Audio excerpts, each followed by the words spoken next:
gente aprender e versar sobre a doutrina espírita, esse farol tão imenso que amplia as nossas percepções e traz para a gente uma visão mais aclarada da nossa função aqui na Terra, o que é que nós estamos fazendo aqui, de onde vimos e para onde vamos, e o mais importante, o que a gente vai encontrar lá, que é justamente o fruto daquilo que a gente plantou aqui. A gente tem uma visão bem pertinente a isso. Se a gente fizer um círculo e dividir esse círculo no meio, a gente vai ter 50% de cada. Se a gente dividir ele, se dividir uma metade no meio, vai ficar 50% em cima, 25% na esquerda, no quadrante da esquerda, 25% no quadrante da direita. Os 50% de cima é o passado, o que a gente já viveu lá. E isso aí não dá para mudar, dá para consertar, mas para mudar não dá. Como diria Chico, dá para fazer um final diferente, mas não dá para mudar o início lá atrás. Os 25% do quadrante da esquerda, na minha esquerda, representa o presente, que é justamente o desdobramento desses 50% do passado lá de trás. Nós somos hoje aquilo que nós vivemos e que nós experienciamos lá atrás. Os 25% do quadrante da direita corresponde ao futuro, que apesar de estar metodicamente programado, não se há essa garantia de que ele vai ser cumprido, até porque esses 25% do futuro depende do nosso presente hoje. Então a gente tem essa analogia para entender melhor que nós não somos seres tão somente presentes. Nós somos seres que temos passado, que temos presente e que vamos ter futuro, na medida que construamos esse futuro, né? Aí quando Jesus disse que a felicidade não é deste mundo, ele quer dizer que o objetivo maior da felicidade não está nesse mundo, muito embora comece nesse mundo. Mas por que Jesus disse que a felicidade não é deste mundo? Porque nós não somos seres materiais. O nosso corpo não é eterno. Eterno é o nosso espírito. Então, se nós somos espíritos, estamos momentaneamente encarnados, não significa dizer que a nossa vida se resume a alguns anos aqui na Terra. Nós temos uma vida além, e essa vida espiritual. É esse o objetivo que a gente encarnado tem que pensar. Temos que vivenciar dentro do mundo físico, temos que estar sujeitos às leis do mundo físico, mas temos que entender que o nosso objetivo maior é o espiritual, é o desenvolvimento do espiritual. Por isso que nós somos seres integrais, né? Individuais e integrais. Como já foi dito várias vezes aqui por vários palestrantes, nós somos seres materiais e nós somos seres espirituais em experiências materiais. Nós não somos seres materiais e experiências espirituais. Portanto, na hora que a gente viver, que a gente agir, a gente tem que viver e agir como espíritos que somos, não como o corpo que temos. Porque esse a gente não leva para o lado de lá. Até esse não leva para o lado de lá. Por quê? Porque essa roupa aqui pertence ao mundo físico, não pertence ao mundo espiritual. Então o nosso objetivo maior, na hora de agir, na hora de pensar, na hora de vivenciar, é pensar como seres imortais que somos, né? Mas durante essa viagem da humanidade, sempre foi um objetivo maior dela, e o maior desejo da humanidade é a busca da felicidade. Todo mundo quer ser feliz, pois não? Alguém aqui quer ser infeliz? Não, né? Todo mundo quer ser feliz.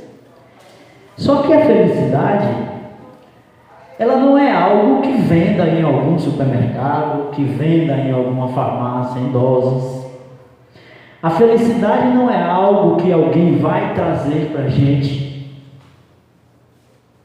Aí eu lembro do livro O Presente, quando o menino conversava com um jovem adulto de uns 28, 29 anos, e aí esse jovem adulto falava para ele do presente, o presente precioso. E aí ele ficava perguntando: quem é que tem esse presente precioso? Quem é que vai me dar esse presente precioso? E o cidadão sempre dizia a ele: você é que vai descobrir o presente precioso. E aí ele pôs-se a pensar, o tempo passou, o rapaz já ficou mais velho, e ele disse: olha, se você não me disser o que é o presente precioso, eu vou para o mundo procurar e vou achar. E aí o Senhor disse para ele: não adianta você ir para o mundo procurar o presente precioso, porque você não vai achar. E aí, mesmo assim, temou, saiu, viajou, procurou esse tal presente precioso, não conseguiu encontrar esse presente precioso em lugar nenhum. Voltou, o velho já estava ancião, e aí ele foi de novo conversar, dizendo a ele que viajou em todos os cantos, em todos os lugares, e ninguém nunca falou desse presente precioso, ninguém nunca achou esse presente precioso. Mas vai que o ancião desencarna. E aí, nos momentos de angústia, ele percebeu que o velho não estava mais lá para conversar com ele. E aí ele percebeu que o presente precioso que o velho estava se referindo era o presente do momento, da agora. Porque, como diz o poeta Vicente de Carvalho, a gente sempre empurra a felicidade lá para longe, né? Diz Vicente de Carvalho que a felicidade é um pomo, que sempre há pomos onde não estamos e sempre estamos aonde não há pomos. Ou seja, nós temos a felicidade no nosso presente, mas a gente sempre procura a felicidade no futuro. E com isso, algumas teorias da felicidade de alguns filósofos, né? Aqui o filósofo Epicuro é a teoria hedonista, ou a teoria epicurista, derivado da palavra grega hedonê, que significa prazer e vontade. O hedonismo é uma filosofia que coloca o prazer como o bem supremo da vida humana. O que Epicuro dizia? Que você tinha que ter um bocado de coisa para propiciar esses prazeres. Se você tivesse proventos para que você pudesse satisfazer a fome do estômago, satisfazer a fome do sono, dormir muito e ter o sexo, você era feliz se você tivesse essas três coisas. Mas logo ele percebeu que o estômago abarrotado dá muita dor de barriga, o sono demais faz a gente virar preguiçoso e o sexo desassistido causa transtorno, causa ansiedade, causa sempre uma perspectiva de buscar algo diferente para se exercitar essa vida sexual. E aí, essa teoria, apesar de na época ser uma teoria bem estruturada, ela caiu nesse de Jules Bardem: o prazer é a felicidade dos loucos, a felicidade é o prazer dos sábios. Então a felicidade não é ter, né? A felicidade não é ter, porque quanto mais a gente tem, mais escravo a gente fica da posse que possui a gente. Quanto mais a gente pensa no mundo material, quanto mais a gente tem as coisas, a gente tem medo de perder essas coisas. Aí o outro filósofo, Diógenes: o homem, para ser feliz, tem que se despojar do supérfluo e viver o necessário. Exemplo: copo de água feito de coco e o côncavo da mão de um menino. Ou seja, o que couber no côncavo da mão do menino, para ele é o suficiente. Viver com pouco, não ter nada. Porque segundo ele, se você não tivesse nada, você não era aprisionado pela posse, nem pelo medo de perder aquilo que você tem. Então, se você não tiver nada, você será feliz. O desprendimento integral ainda está fora do nosso alcance, mas porque não nos desprendemos dos modismos supérfluos e exterioridades, para que, sob o ponto de vista material, não haja entraves. Então, se você não tem medo de perder nada que você não conquistou, então você seria feliz. Mas aí a gente percebe que essa teoria também não é uma teoria muito bem adequada, né? A teoria do cinismo. Porque quando a gente não tem nada, sempre a gente tem vontade de ter algo que a gente não tem, né? Não é isso que os psicólogos trazem para a gente, né? Que a gente é escravo daquilo que a gente não tem. A gente corre atrás de conseguir algo que a gente quer. Depois que a gente consegue esse algo que a gente quer, esse algo deixa de ser importante para a gente. Aí a gente já deseja outra coisa. Aí a gente já vai focar os nossos esforços nessa outra coisa.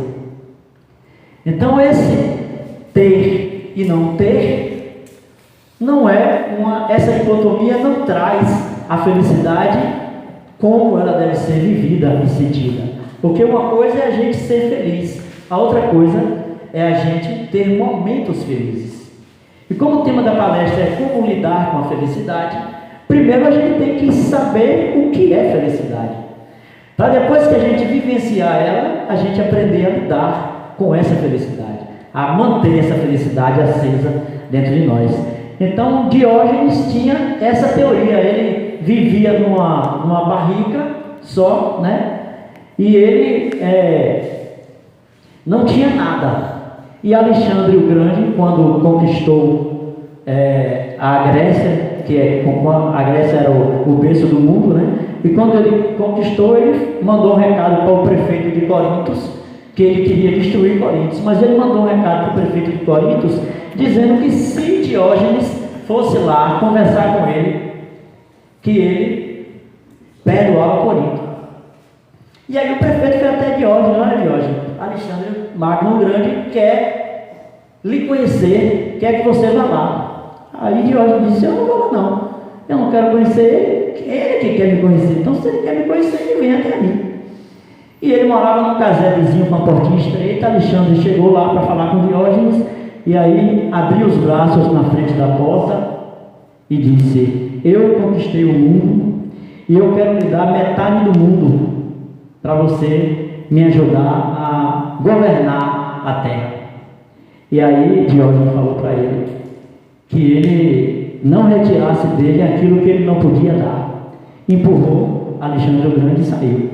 E Alexandre o Grande ficou irritado com isso, e depois percebeu que ele, quando estava na frente da porta, ele tapou a passagem do sol. E aí Diógenes virou para ele e disse: não me tires aquilo que você não pode me dar, que era justamente o sol. E ele estava prometendo metade da terra para Diógenes. E aí Alexandre o Grande se admirou mais ainda e perdoou Corinto e perdoou Diógenes, e aí seguiu a vida dele, morreu logo depois, e Diógenes continuou vivendo a sua loucura, né, de achar que não ter nada era o suficiente. E aí tem até um fato curioso, que ele estava conversando com a estátua. Aí alguém passou e falou para ele: mas Diógenes, você está conversando com a estátua, um negócio de pedra que não reage, não faz nada?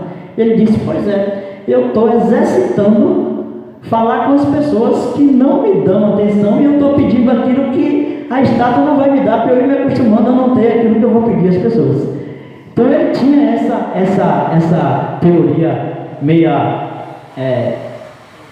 forte dele lá. Depois, a outra teoria do filósofo Zenão, que dizia: nada desejar além do estritamente necessário, nada temer antecipadamente. Ele disse que se você não tem nada, e se você não tem nada, você não tem por que sofrer. Se você não tem por que sofrer, você não tem por que temer. E aí você é uma pessoa feliz, porque você não tem medo das emoções. pode prevenir, por exemplo, uma dor de dente? Hoje mesmo, meu filho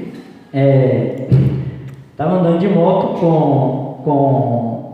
com um amigo meu, e aí ele teve uma crise convulsiva em cima da moto.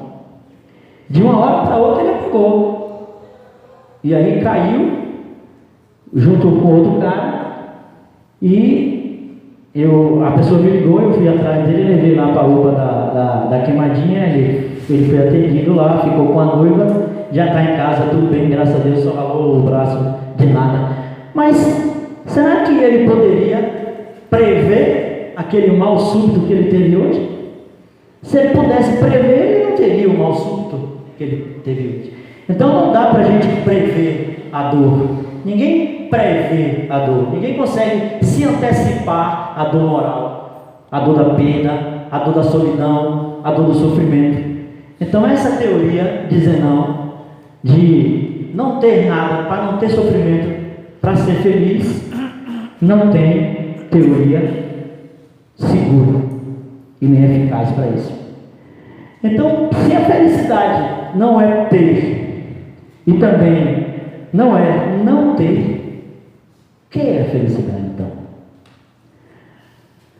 Aí veio o próximo filósofo, Sócrates, que estabeleceu que a felicidade decorre de 3 elementos: uma conduta reta, uma consciência tranquila e um coração pacificado. Quando o ser humano conseguir ter uma conduta reta, ter uma consciência tranquila e ter um coração pacificado, ele será feliz. E aí, na época do julgamento de Sócrates, ele foi preso e o juiz falou para ele: eu vou condenar você à morte. Aí ele sorriu e virou para o juiz e disse: como é que você vai me condenar à morte se todo mundo morre? Eu também vou morrer. Não diga asneiras. E ele disse: se você quiser, se eu quiser, eu posso mandar te matar.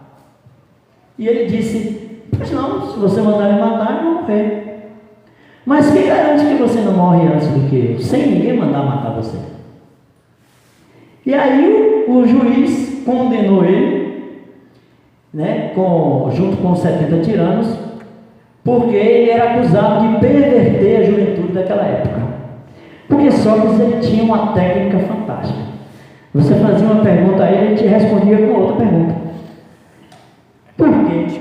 Porque ele fazia com que você raciocinasse em cima da resposta e, sobretudo, do que você ia perguntar depois.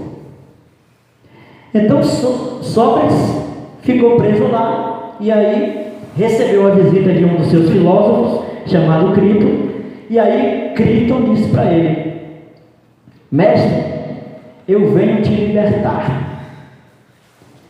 Aí ele virou para Crito e disse: libertar de quê, Crito? Ele disse: estás preso, cercado de parede, com a grade na frente. Ele disse: que mau filósofo saísse, Crito. Eu não estou preso, porque eu sei pensar, e aonde quer que o meu pensamento vá, lá estarei eu. Preso são aquelas pessoas que são presas aos seus vícios, aos seus costumes, ao vício do álcool, ao vício do fumo, ao vício da gula, ao vício de falar da vida dos outros. Esse sim, querido, estão presos. Eu sou livre, eu sei pensar. Mas, mestre, tu vais morrer. E ele disse: engana-te. Sócrates não morre. Sócrates é imortal. Mas nós vamos te libertar. Já combinamos com o carcereiro, ele vai deixar a cela aberta. E aí nós juntamos as nossas joias e demos a ele, para que você seja libertado e vá para a praça pregar a verdade para nós. E aí Sócrates botou a mão no queixo, e, decepcionado, e disse para Criton: que mau filósofo saísse, Criton. Acredita mesmo que eu ia concordar com isso? De forçar a minha liberdade em troca de um jovem que trocou tudo isso por coisas materiais e logo a seguir, quando souberem que eu estou solto, ele será preso. E você quer que eu vá para a praça para pregar a verdade? Que verdade, querido? No dia seguinte, quando ele estava lá, o soldado preparou o alabastro com a cicuta, e aí, quando chegou diante daquele homem, tremeu, entregou a cicuta a ele e disse: mestre, ainda tem 1 hora. Aí ele virou para o soldado e disse: o que é 1 hora perto da eternidade? E aí tomou a cicuta, e quando o veneno estava começando a fazer efeito, o Cristo saiu, esbarrou os soldados, chegou nos pés dele e disse: mestre, mestre, mestre, aonde quer que enterre o teu corpo? E Sócrates falou: o corpo enterra em qualquer lugar, porque Sócrates aí não mais está. E se eu perguntar aqui agora 5 nomes de um dos 50 tiranos que condenou Sócrates, tenho certeza que nenhum de nós aqui saberá. Não saberá o nome do juiz que condenou ele, não saberá o nome do soldado que levou a cicuta. Mas Sócrates, quem é que não conhece Sócrates? Um homem de conduta reta, de consciência tranquila e de coração pacificado. E mais ainda, consciente do ser mortal que era. Que sabia ele que ele não era aquele corpo o qual ele habitava. Ele era um espírito que animava aquele corpo com as suas ideias, com seus pensamentos, com seus conhecimentos, com seus esclarecimentos, levando as pessoas a pensarem, levando as pessoas a se questionarem quem são, o que é que elas querem, o que esperam. Então Sócrates entrou para a história como o filósofo da conduta reta, da consciência tranquila e do coração pacificado. E para a gente viver isso, a gente precisa entender que o primeiro ponto para a gente começar a ser feliz é se desprender das coisas materiais. Se desprender das coisas materiais não é abandonar as coisas materiais, é apenas se desprender delas. Lembra do poeta que disse que a felicidade é um pomo que a gente sempre apõe onde não estamos e sempre estamos onde não apomos? Porque naquelas filosofias que antecederam Sócrates, na Dizenão, que disse que a felicidade é condicional. Quando nós tivermos determinadas coisas, nós seremos felizes. E aí Divaldo conta, eu acho que quem for nesse seminário dele aí, que tem um livro chamado Em Busca da Felicidade, ele deve contar essa história lá. Mas eu vou antecipar aqui para vocês. Ele tinha uma amiga que, quando ele era funcionário público, que a amiga gostava muito dele e conversava muito com ele. E aí ele perguntou à amiga se a amiga era feliz. Aí ela disse que não. Ela disse que só seria feliz se ela conseguisse um namorado para namorar e se casar. Imagina. Procurando problema na busca da felicidade. E pediu que ele orasse para que ela conseguisse. Aí ele orou. Aí ela conseguiu um namorado. Noivou, casou. E aí ele encontrou ela e disse: pronto. Agora você já é feliz, porque você tem namorado e agora já é marido. Ela disse: Divaldo, quase. Porque para eu ser feliz mesmo, eu preciso comprar uma casa. Porque você sabe, pagar aluguel não é coisa muito boa. Porque você paga um aluguel e já está devendo o outro. Quando eu conseguir comprar uma casa, aí eu serei feliz. Aí ela entrou naqueles programas do PNH que tinha aí antigamente, né? E aí conseguiu comprar a tal da casa. E aí ele encontrou de novo ela na repartição e disse: pronto, agora você já é feliz. Já tem o marido e já tem a casa. E ela disse: Divaldo, quase. Porque para eu ser feliz mesmo, eu preciso comprar um carro. Porque você sabe, andar de ônibus, esses ônibus cheios, lotados, esses homens encostando na gente o tempo todo, quando eu conseguir comprar um carro, aí sim eu serei feliz. E aí ela conseguiu comprar um carro naquele plano de 120 meses, que E quando terminava de pagar o carro já estava todo desgraçado, ninguém queria comprar mais. Mas mesmo assim ele entrou. E aí conseguiu o tal do carro. Aí ele virou para ela e disse: pronto, agora você já é feliz, porque você tem desde o marido até o carro. Divaldo, quase, está faltando pouca coisa. Eu quero ter 2 filhos, um menino e uma menina. E quando eles crescerem, eu quero formar o menino em médico e a menina eu quero formar em engenheiro. E aí o tempo passou, ela teve os 2 filhos.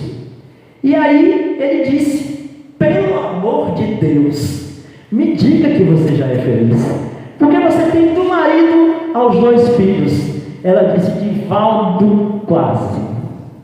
Só falta uma casa na praia, porque você sabe, a gente trabalha no todo e precisa descansar nas férias.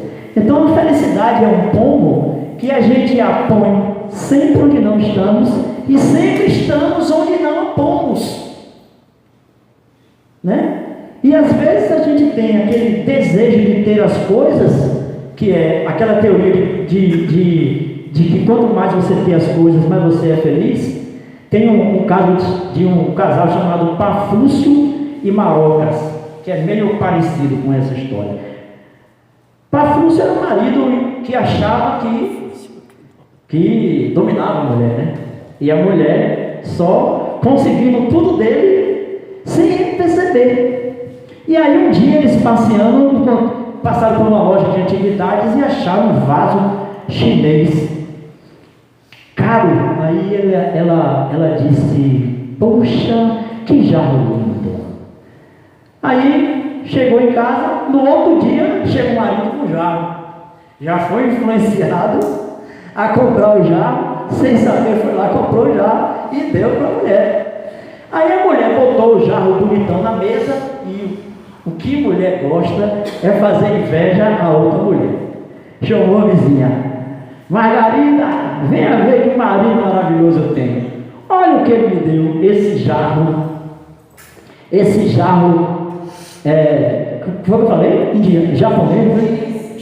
Chinês. Esse jarro chinês, veja como é lindo. Aí Margarida olhou e disse: poxa, que vaso bonito, mas é pena que a toalha é velha. Aí ela ficou indignada, né? Conversou com o marido sobre a toalha. 2 dias depois chegou o marido com a toalha. Aí ela pegou, botou a toalha, botou o vaso, botou uns cravos, foi lá fazer inveja. Margarida de novo: Margarida, venha ver a toalha que meu marido me deu. Aí Margarida foi lá, olhou a toalha toda que estava lá e disse: mas que coisa linda, esse jarro maravilhoso, esse jarro chinês, com essa toalha de renda fantástica. Pena que os móveis são velhos. E o marido acabou construindo 2 andares na casa, trocando os móveis todos, porque toda vez ela chamava Margarida e Margarida botava um defeito e ela buscava sempre a outra coisa. Então a gente tem essa sede de sempre estar buscando as outras coisas para a nossa satisfação, porque até então a gente pensa, acredita e acha que a felicidade está no mundo material, está nas coisas materiais, e não está nas coisas materiais. A felicidade de você ter muitas coisas, isso não traz felicidade, só preocupação, né? Você já viu aquelas pessoas ricas como são, né? Se você pegar, eu vou pegar o exemplo daquela novela das 8, que tem aquele cara que é gay e que botou uma laranja para comprar uma parte da firma, para diminuir o dinheiro da mulher e tudo mais. Então, quanto mais se tem, mais se quer ter. Mas quando a gente busca não se aprisionar a essas coisas materiais, que sempre nos acompanha no desejo de ter, e isso não é nenhum absurdo você buscar o seu sucesso material no mundo material. É um objetivo do espírito. Afinal, Kardec pergunta no Livro dos Espíritos: por que que na terra todo mundo não são suficientemente ricos? Os espíritos respondem: porque não são suficientemente inteligentes. E se você for analisar, as coisas de Deus são muito abundantes. Deus é muito abundante. O horizonte é muito abundante. O universo é muito abundante, né? O sol é abundante. Tudo na vida, tudo criado por Deus é abundância. E nós também somos abundância. Então, não é nenhum demérito de nós, mesmo sendo espíritas, buscar trabalhar para ter a casa boa, para ter o carro bom. Isso daí é uma necessidade do espírito, muito embora uma necessidade material, para satisfazer o corpo e não o espírito, porque as coisas materiais não satisfazem o espírito, só satisfazem o corpo, assim como a alimentação, o sono, a sede, tudo isso alimenta o corpo físico. O alimento do espírito é outro. O alimento do espírito é o conhecimento, é a intelectualidade, é o esclarecimento, é o buscar ser melhor, é o buscar sempre crescer um pouco mais na vida, enquanto ser humano, é trabalhar em prol do próximo, porque a felicidade ela consiste aqui na terra em você fazer a felicidade dos outros, e quando a gente faz a felicidade dos outros, a gente é feliz, né? Quando a gente faz os outros sorrirem, a gente é quem primeiro recebe o brilho do sorriso do outro, né? Então tudo que a gente faz para o outro, a gente na verdade está fazendo para a gente. Quem é que não gosta de ver o sorriso de uma criança, né? Ou o idoso passar e você, não, pode passar, fique à vontade, e ele sorri para você, porque você está respeitando ele como idoso. Então, fazer ao outro tudo aquilo que a gente gostaria que o outro fizesse conosco, essa é a proposta de Jesus. Não é a proposta de derramar o sangue para salvar a humanidade. Isso é uma proposta tão ínfima perto de Jesus, que chega a ser inaceitável você pensar que Jesus veio aqui só derramar o sangue para salvar a gente. Não. Jesus veio aqui para nos ensinar a amar, para nos redimir das nossas faltas. Jesus, para a doutrina espírita, não é salvador, é redentor. Porque Jesus, a mensagem de Jesus redime, é eminentemente educadora, é eminentemente transformadora a mensagem de Jesus. Agora as pessoas se prendem a um crucifixo e um corpo preso. E a grande mensagem de Jesus para as outras religiões é a cruz, o morrer na cruz para nos salvar. Eu fico com pena dos que vieram antes de Jesus chegar, né? Porque não puderam ser salvos, porque Jesus não estava lá para salvar eles. Jesus só salvava os que vinham depois. E essa proposta de Jesus como Salvador faliu, porque a humanidade não seguiu os passos de Jesus e não vivenciou o ensinamento de Jesus. Porque Jesus trazia o exemplo para mostrar que ele, enquanto Espírito Superior, passava pela dor, porque a gente também tinha que passar pela dor. Porque se ele passou pela dor, se ele é o nosso irmão maior e passou pelo sofrimento que ele passou, imagine nós. E às vezes a gente reclama de uma pouca coisa, está em nós mesmo, é do nosso ser isso. Porque a gente tem. Eu assisti uma palestra uma vez de um psicanalista na São Roque, que ele diz uma coisa muito pertinente, que é: nós temos a mente infantil, porque nós requeremos o tempo todo a atenção do outro. Em todos os momentos nós queremos a atenção do outro. Se a gente chega num lugar, fala com outra pessoa, a pessoa não dá atenção para falar com outra, a gente já fica empurrado, chateado, porque a gente quer que ela dê atenção a gente. Né? Então a gente sempre quer do outro a atenção. Essa mente infantil é que requer essa atenção, que requer esse centro, que requer esse reconhecimento, né? Esse lado infantil da nossa memória. Mas a felicidade na visão espírita, através das leis morais. Primeiro os deveres do homem para com Deus, depois os deveres do homem para consigo mesmo. E por último, os deveres do homem para com o próximo. E aqui estão as leis morais. A lei da adoração e a lei do trabalho diz respeito a Deus, o meu relacionamento com Deus. A lei de adoração e a lei do trabalho trata disso, da minha relação com Deus. Como está a minha relação com Deus, né? Depois, a lei de reprodução, a lei de conservação, a lei de destruição são os meus deveres para comigo mesmo. Quais são os meus deveres para comigo mesmo? São esses três. Aí vem lei da sociedade, lei do progresso, lei da igualdade, e lei da liberdade, e lei da justiça, de amor e caridade. E isso daqui, das 6 a 10, é minha relação com o outro. As leis diz como é que a gente deve se relacionar com Deus, com a gente e com o outro. E como praticar as leis morais é o capítulo da perfeição moral. Porque quando a gente pratica as leis morais, a gente atinge a perfeição moral. Certo? Justiça, Deus. Amor, homem. Caridade, o próximo.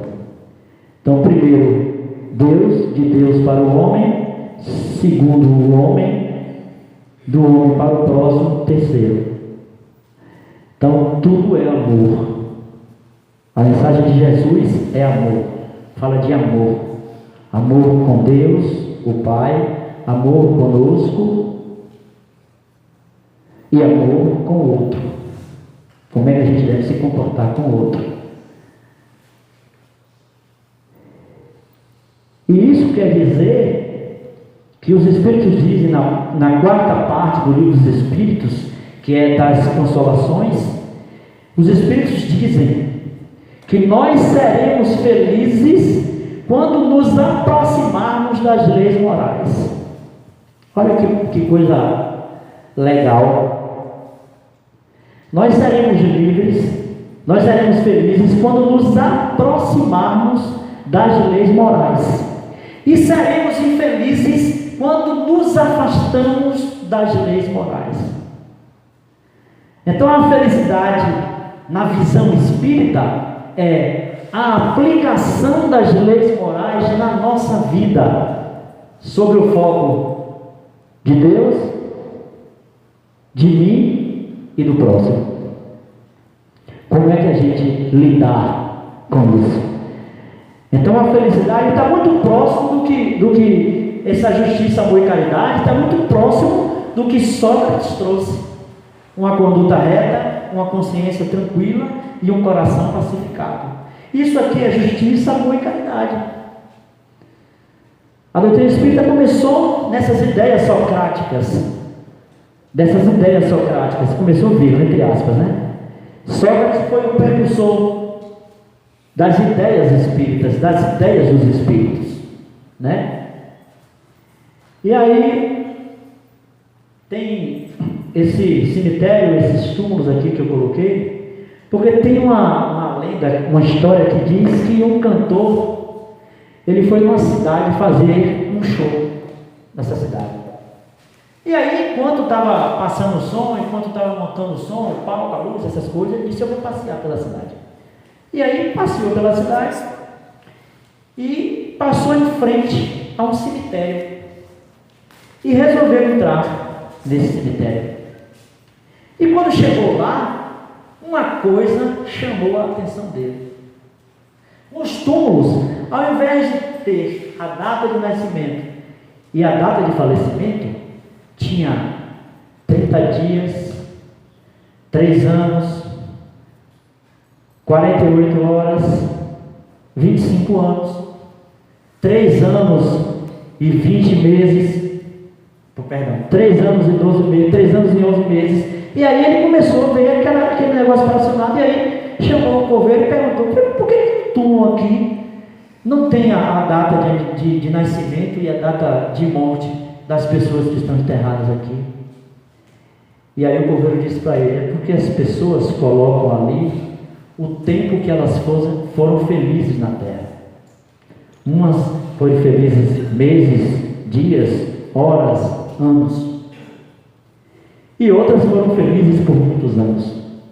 Então essas pessoas, ao invés de colocarem a data do seu nascimento e a data da sua morte, eles colocaram a data do tempo em que eles foram felizes na terra.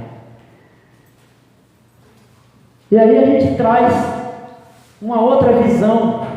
Nós temos duas datas certas, aparentemente. Temos duas datas certas na nossa vida. A primeira data, que é claro que essa data é fictícia, a primeira data, 15/9 de 1918, é a data do nascimento. E essa outra data, 2/11 de 95, é a data do falecimento. Essas duas datas, essa primeira, a gente não muda, essas duas a gente não muda, só se a gente interferir aqui, cometendo suicídio, etc., fazendo algo errado.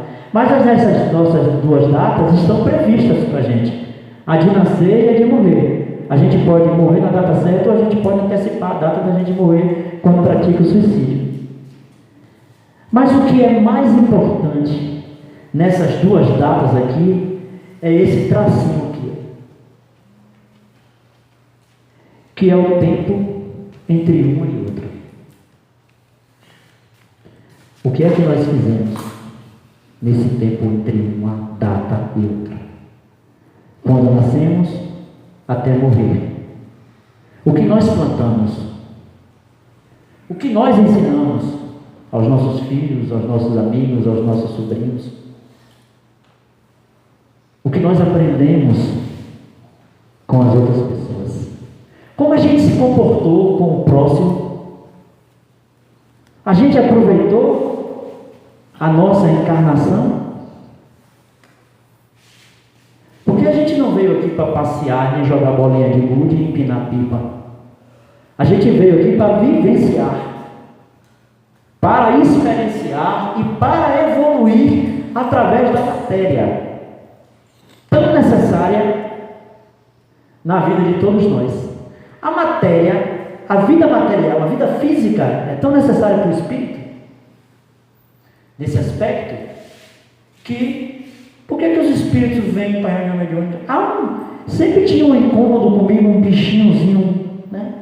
E se os espíritos estão no plano espiritual? A espiritualidade está no plano espiritual. Que cargas d'água tem que trazer esse espírito para cá, para o mundo físico, para esclarecer? Não podia ser feito tudo lá? Sabe por quê? Porque esses espíritos estão presos demais à matéria. Estão presos à crosta terrestre. Porque não se desapegaram das coisas. Você não vê espírito superior sendo tratado em reunião mediúnica. Ele vem para ajudar, para tratar, para trazer uma mensagem, para trazer um conselho. Mas quem são os tratados? São aqueles espíritos que mais estão presos à crosta terrestre. Porque o outro encarnou e ele não reencarnou.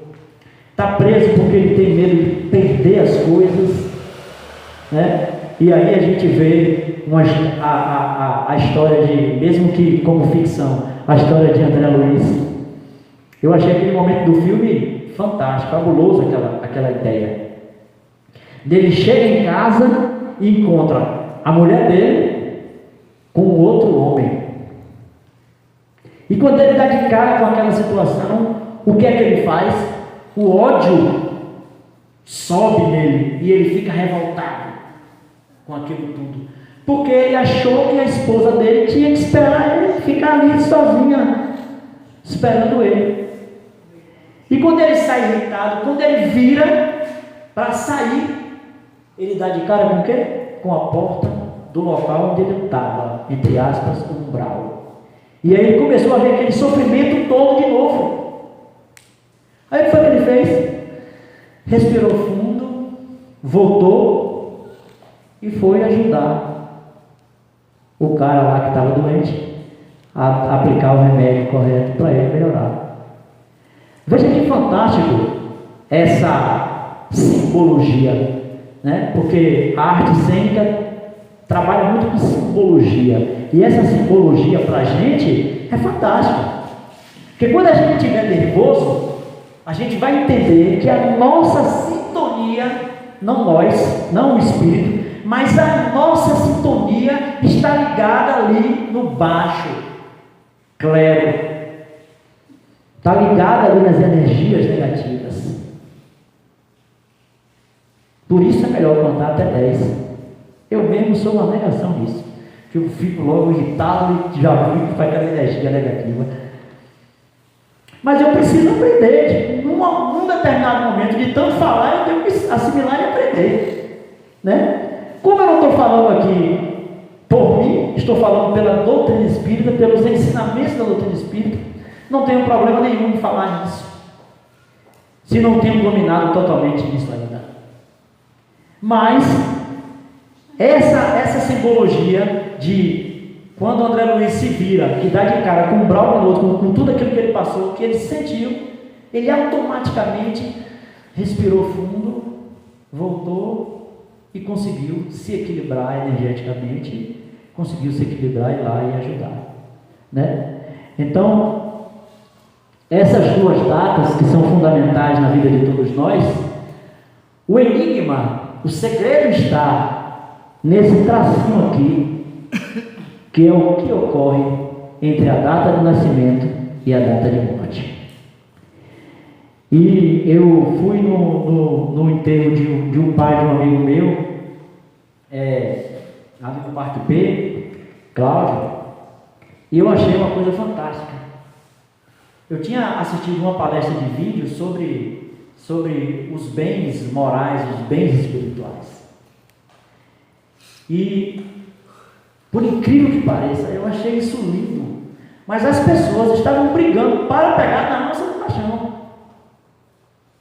E não foi 2, 3, 4 pessoas, não. As pessoas estavam brigando para pegar na alça do caixão, porque ele era muito querido. Aí eu pensei, rico? É esse daí. Esse daí é rico. Porque se quando a gente morre, as pessoas estão lá nos presenteando com a presença, com as vibrações, e se tem essas coisas, é porque a gente fez algo de bom que atraiu as pessoas. E esse senhor lá era super adorado.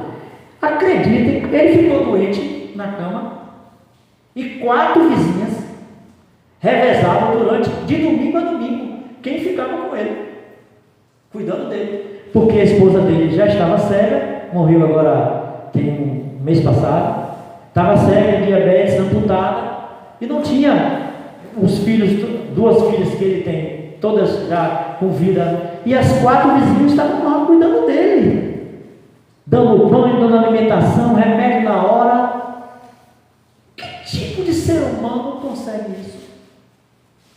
Essa atenção. De graça, ninguém cobrou nem um centavo. Sabe o que eles disseram? Eu estou retribuindo a todo o amor que ele tinha pela gente. Então isso daí é ter uma vida feliz, rica, muito rica, porque vai para lá com méritos, né? Vai para lá sendo recebido pelos melhores amigos espirituais dele, ligados a ele. Então, para que a gente entenda definitivamente isso sobre a felicidade, não procures a verdade fora de ti. Ela está em ti e em teu ser. Não procures o conhecimento fora de ti. Ele te guarda em tua fé interior.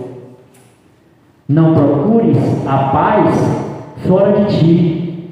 Ela está instalada em teu coração. Não procures a felicidade fora de ti. Ela habita em ti desde a eternidade. Muita paz, que Jesus nos abençoe.